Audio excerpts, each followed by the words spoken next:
Hello and welcome to the Divorce to Bliss podcast. Here you will learn all things related to healing from divorce, mind, body, and spirit, so you can create a beautiful new life filled with happiness. I'm Rachel Ruby, author of Divorce to Bliss, divorce coach, speaker, and attorney, and I'm so glad you found me here. Hello and welcome to the Divorce to Bliss podcast. I'm Rachel Ruby, and today we're going to be talking about self-dating after divorce. Putting the me before the we. Now, why is this important? And many people tell me they haven't even heard of anything like this. When you get divorced, the first thing you usually hear isn't, how are you? But it's, are you out there dating yet? And many of your friends, family, coworkers, people you know, often say to you that you should get yourself out there right away and start meeting people and dating because it'll make you feel good. It'll help you to forget about everything that you've gone through or are going through with the divorce. And it'll kind of put you, back in the saddle. Well, the problem with this kind of analysis is that we're not really addressing the confusion that we feel often after divorce, a lot of the grief that we feel, and a lot of the sense of urgency that we need to do something to make ourselves feel better, to make the situation get better. And so many of us think that it's normal to just start dating.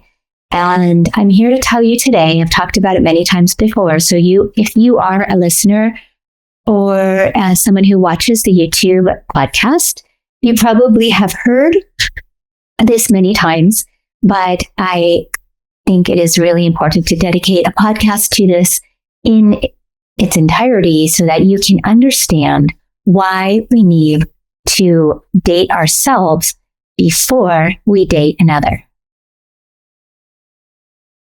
Before we jump into talking about what self-dating actually really means, let me say this. The cost of skipping self-dating and just going from your split, your divorce, into dating others is really putting yourself at a disadvantage because you're not working on getting to be the highest version of yourself, which is what the healing work actually does. And when you do that, you learn exactly what you want, what you need in yourself, and eventually in another partner. And so doing that work and taking that time, I know folks that a lot of us don't want to take the time when we come out of a marriage because there's a lot of fear, there's a lot of confusion, like I said. But doing that and taking that time to really find yourself, find the highest version of yourself and what you want to do for yourself and what you want in the next partner, the next we, right? Because we're a we and then we become a me when we divorce. And then we start thinking of going back into a we. But think about this logically. If we just came out of a divorce, a relationship where we were defined in part by that relationship and sometimes in full by that relationship, right? Then we are living our lives based on who we are, who we were as a partner to that person we're no longer with. So we really, truly need to discover who we are now. And when most of us come out of divorce, we don't know. We have no idea because we haven't done the work yet. Unless, like me, you started doing the work a long time before you actually got divorced. But even then, you still need to be alone with yourself before you can truly realize who you are going to seek as a new partner, who you want to be with. Otherwise, you're going to be finding the exact same partner. And I don't mean literally, but I mean figuratively speaking. You will find a partner that has most of or all of or some of the qualities in your former partner that probably were the cause of you not being satisfied or happy within the marriage. So that is why we need to do this healing work and make sure that we know how to date ourselves before we can date others. Let's define self-dating. What is self-dating? What does it really mean to date yourself? First of all, what self-dating is rebuilding the trust within yourself, rebuilding the identity as to who you are now as just the me, who you want to become, who the highest version of yourself is. And again, you may not know that at the get-go, and that's why we do this self-dating, because it is a step that allows us to get there.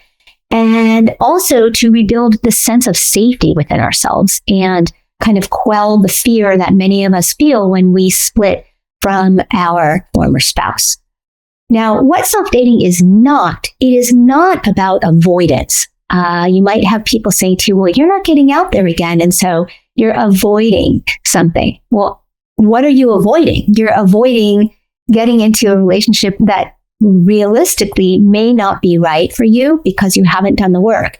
So there's not a sense of avoidance when you are self-dating. It's actually the opposite. If you do self-date, you're discovering who you are, what you want, what you need, and who you want that next partner to be and what you need that next partner to be.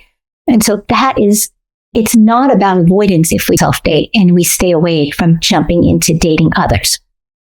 Also, people might think that you are in isolation if you're self-dating and you're not getting out there. And it's really important, again, to understand that this is the time for you to take a moment, a pause, and enjoy that pause. There's power in that so that you can really, truly feel like you have accomplished something. You've gotten to know yourself better. You're at a different level in your thinking, and you feel really safe, and you feel calm, and you feel ready to go out there and meet that other person and as the new you. Because again, that is when you're going to attract a totally different partner. You're not going to attract a different partner if you go out there straight from your marriage and start dating others. Self-dating is a choice. And just like any other choices we make during life, and after divorce especially, choices are important because they guide us on our path to becoming the new version of us. So when you are being questioned by others, or when you're even doubting yourself whether you should self-date, then that is a time where you have to remind yourself, or remind possibly someone else if you care to do so, that it is your choice because you want to be the best version of you so you can find the best version of a new partner to match that new, higher version of yourself. It's not about changing and becoming someone different. It's about becoming the highest version of you. And that is someone who loves oneself, trusts oneself, feels safe with oneself. And that is why we self-date.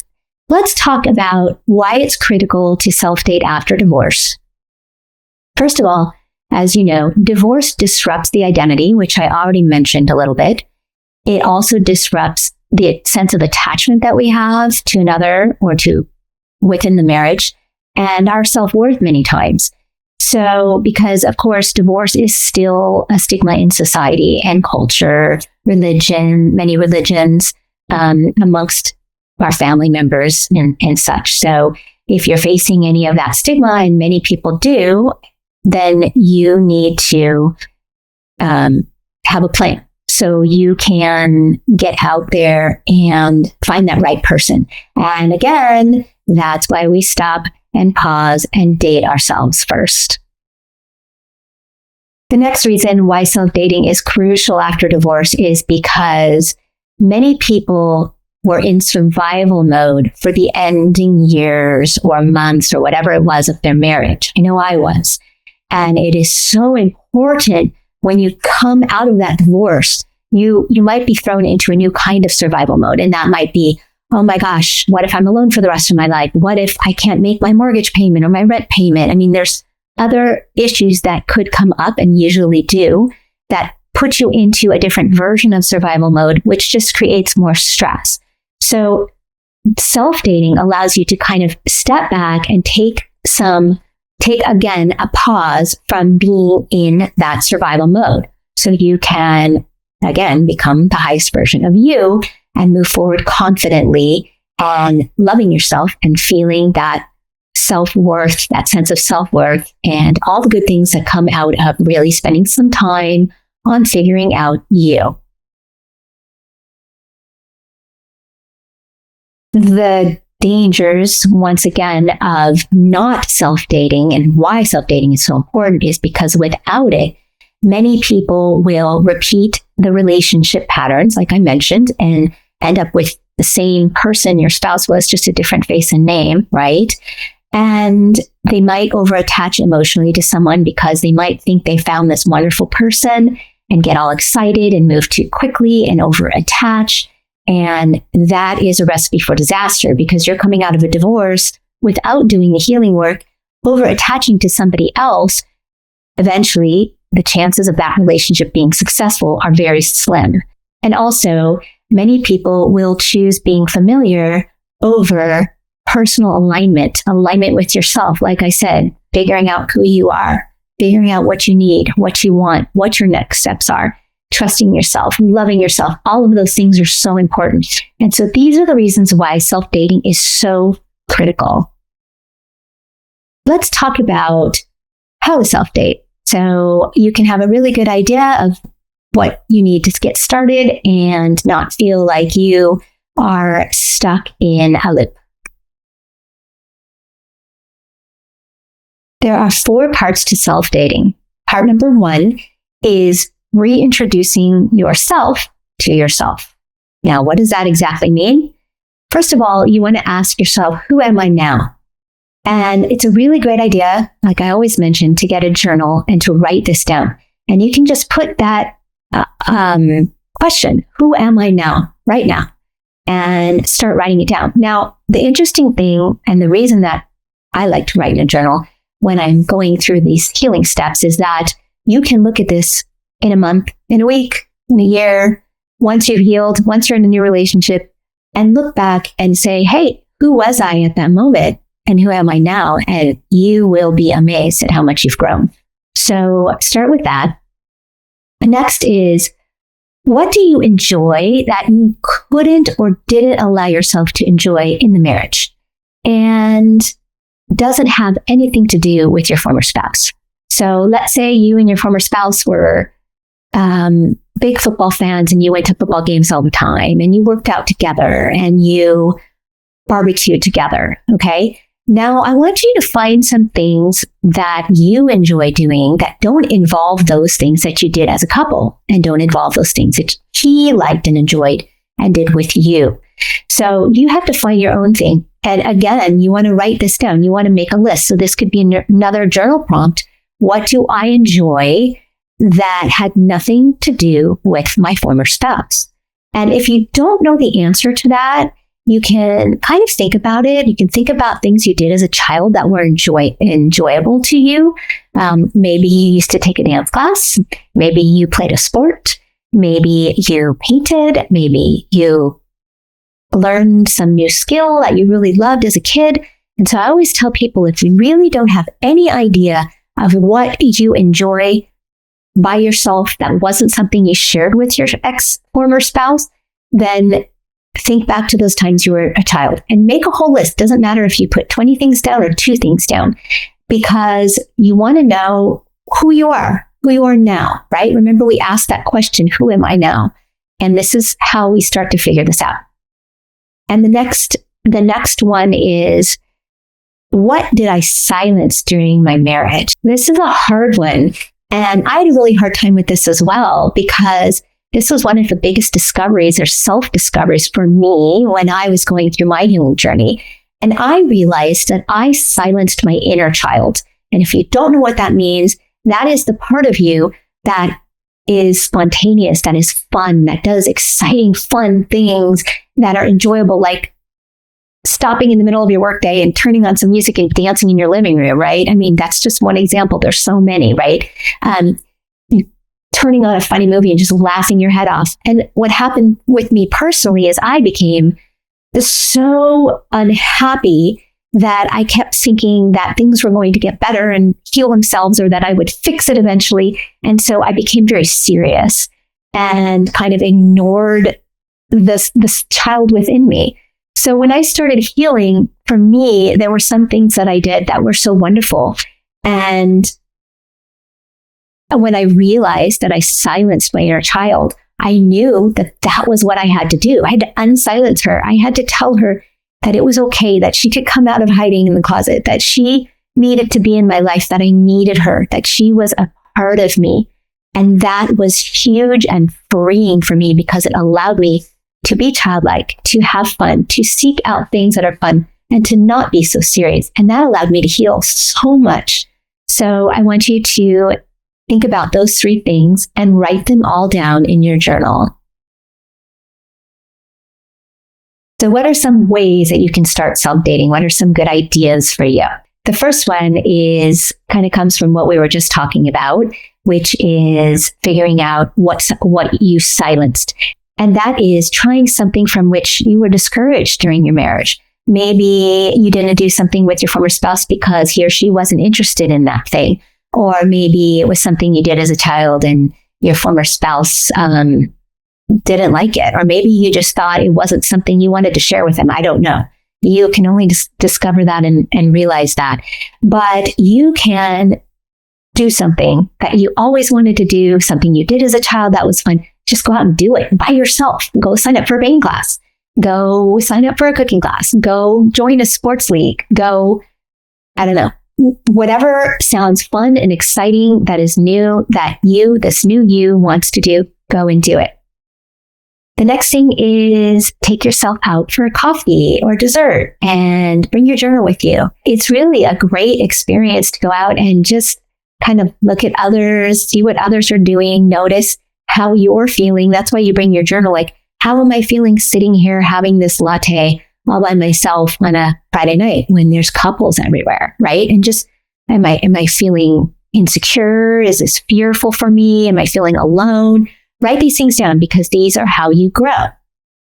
And another one is you can sit down with yourself at a table and ask yourself questions that you might ask someone you're dating, right? And answer them as yourself. So, what do you enjoy to do in your free? What do you enjoy doing in your free time?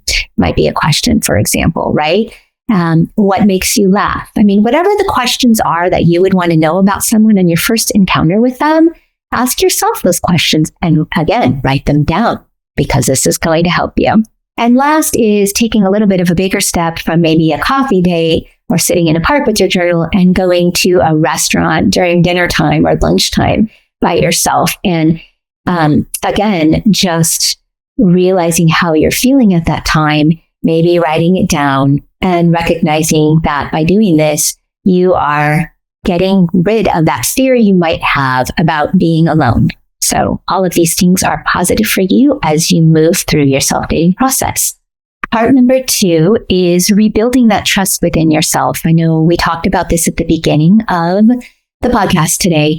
So the first way that we rebuild the trust within ourselves is by making a promise to ourselves, a small promise, and then keeping it. And the way I like to explain this that to make the most sense is when a new year starts, a lot of people have resolutions. And the resolutions are usually something big, like I want to lose 10 pounds. I want to get a new job. And the year might start out great, right? And then at some point, things might start to fall off. And then you feel like you failed.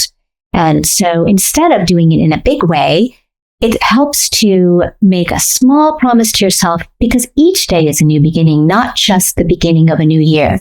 So I like to use the word intentions instead of resolutions. So this is a great tool to use when you are doing your self-dating as well. And you make a small promise to yourself, just like with my New Year's resolution thing. Instead of saying, I want to lose 20 pounds this year and get really skinny and, you wake up in the morning and you say, today I'm going to go on a 20-minute walk, or today I'm going to go outside in nature and really just take some deep breaths, or today I'm going to try a yoga class. And you accomplish that one thing. And that is the beginning of healing. And in self-dating, it is the beginning of trusting yourself.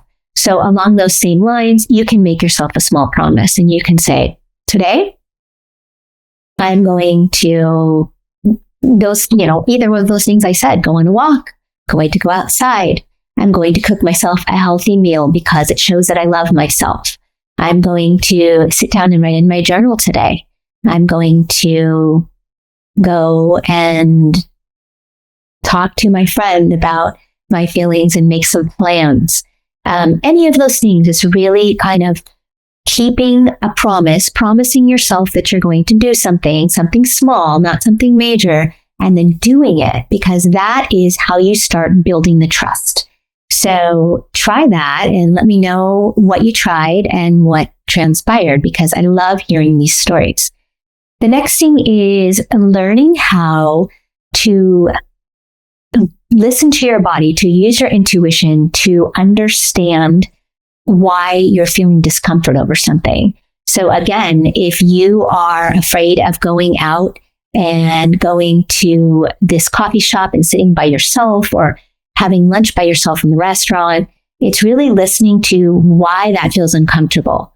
Maybe that feels uncomfortable because you were told all your life that, divorce was a failure and that you had to stay married. And so now here you are alone.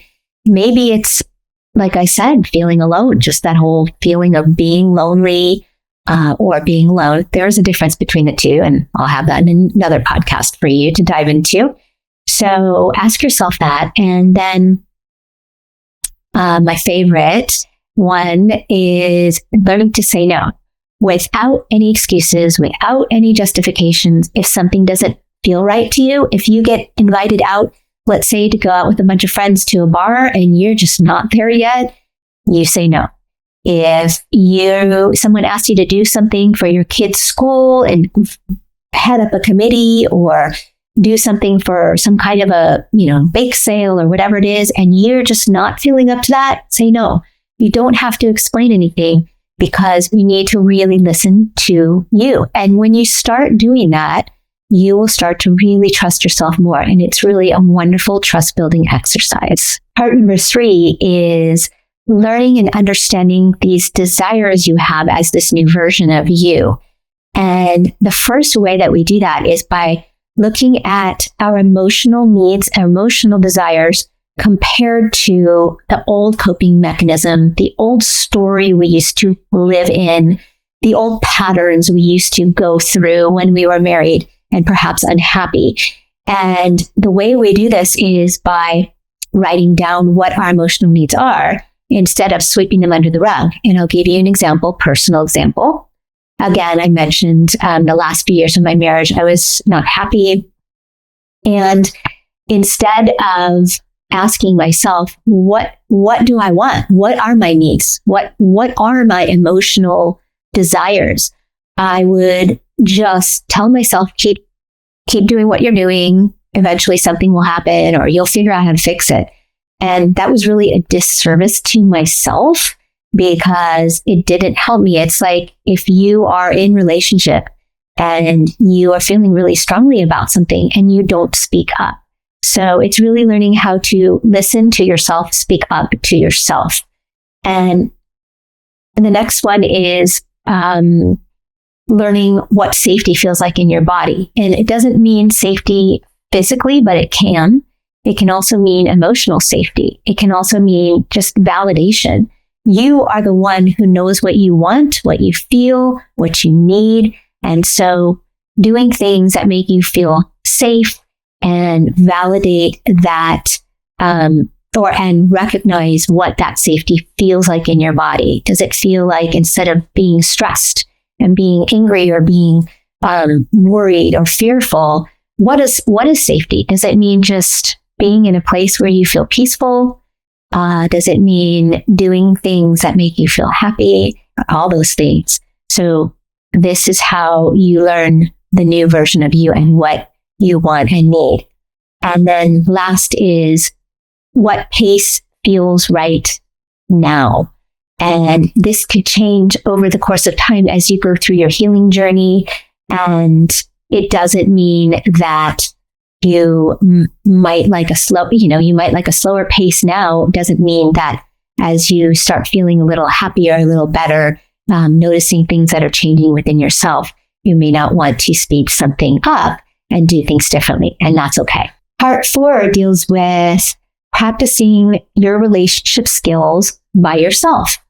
And the first way we do that is by self-soothing. So if we're feeling fearful, we need to learn to calm ourselves down. We can do this by learning breathing techniques, learning meditation, by listening to some calm music. Maybe that doesn't have words. By taking a bubble bath, by lighting a bunch of candles and just sitting quietly. And there's so many ways to soothe yourself. You need to figure out what these are, and you can try different things. So there are podcasts on meditation. There are podcasts on self-care that I have in my podcast library. And you can go through and try to, if you need some ideas, figure those out. And the next is boundary setting. And this one's huge, but it's also so empowering. And that is boundary setting with yourself. And it can also involve others to an extent. So, for example, if you have maybe someone in your life, like a parent or a family member or a friend who is telling you, oh, you need to get out there and date, you need to get out there and meet people, you can set a boundary with yourself that I am not going to listen to that, and I'm going to let people know that that violates a boundary I have set with myself. And so if they want to be part of my life right now and be involved in my healing journey and helping me and talking to me and being my friend or my family or, whatever, that they need to respect the boundaries I set for myself. So again, really great idea to journal about all of these things. And the last way that we can practice our alone relationship skills is to use honest self-talk and journaling, of course. And that is to really talk to ourselves out loud and tell ourselves how we're feeling. Tell ourselves, and you can even, and I talk to myself all the time out loud. And it really helps me to process what I'm thinking. So use that honest self-talk and really be honest with yourself. A thought to remember is that the skills that make any relationship work are first practiced in solitude, right? Because if you don't trust yourself, how can you trust another person? If you don't love yourself, how can you love someone else? So try these skills and see how that works for you. Last, I want to talk about when self-dating is ready to transition into dating others. And the key thing to remember here is that people always say, well, when will I know? Or how will I know? You will know. You'll start to feel better. You'll maybe feel more joyful. You'll feel more trusting. You'll feel like you want to put on some nice clothes, do your hair, go out, whatever it is. I mean, it's different for everybody, but there will come a time for some people. It'll be sooner than for others. It just really depends on how much work you put into this and what issues you're having to deal with. And every one of us is different when it comes to healing. But there will come a time where you will feel ready. And some ways that we know this or can recognize this is one, we really enjoy being by ourselves. And I had to make myself a promise before I dated anyone else that I would love myself and be able to envision myself being alone by myself for the rest of my life before I would date the wrong person. And know that I was okay, that I would be okay being alone for the rest of my life because maybe that person wouldn't come along. Now, you don't have to set that boundary or set that oath for yourself, but when you get to the point where you really enjoy your own company, that's a really great sign of readiness. And the next one is that you learn to regulate your own emotions, which is why we talk about our emotions, we understand our emotions, we write them down, and we do all the things that I've mentioned in this podcast so that we don't have to rely on another person to regulate our emotions. And the next one is when you can walk away without panicking from somebody else, from any situation. And if you do if you do go on a date with somebody and that person isn't right, you are able to walk away from that person because you know that you are going to be okay. And that is because you now know yourself and trust yourself and love yourself. And lastly is there's no sense of urgency. You don't feel this, that you have to get out there and meet someone right now because you are going to wait and love yourself and trust yourself first. And when you don't have that sense of urgency, it really makes a big difference. So in closing, I want to say that self-dating does not delay or prevent love with another. It makes it better. Remember that. I'm going to say that again. Self-dating does not delay or prevent love with another. It simply makes it better. And that is really something, I mean, you can write that down in your journal so you can read it over and over. It's really important. And dating yourself is an invitation to discovery. There's no pressure. Like when you date others, there can be pressure, right? And there can be a sense of urgency. It's really a time to take a pause, like I said, a mental pause, a physical pause, just a pause in general, spiritual pause, and really get to know you. So my challenge for you this week until the next podcast is for you to find something that truly is a great self-date for yourself. And you can listen back through these again and get some ideas, but find something, take yourself on a self-date and see how that feels, write about it, think about it. And if it goes okay, then do it again. And even if it doesn't go okay, try something different, because the more you do, the more you learn about you, the better you are going to come out of this and feel really secure and really excited to go out there and meet somebody else to date. Let me know if you have any questions. And also, if you enjoy these podcasts, whether you listen or watch them, please let me know by liking, subscribing, commenting, and sharing. You never know when there might be someone out there who could use the words of advice or just a calm reassurance of what they might be thinking in their own healing journey. So I appreciate you so much, and I thank you for being with me. Bye-bye.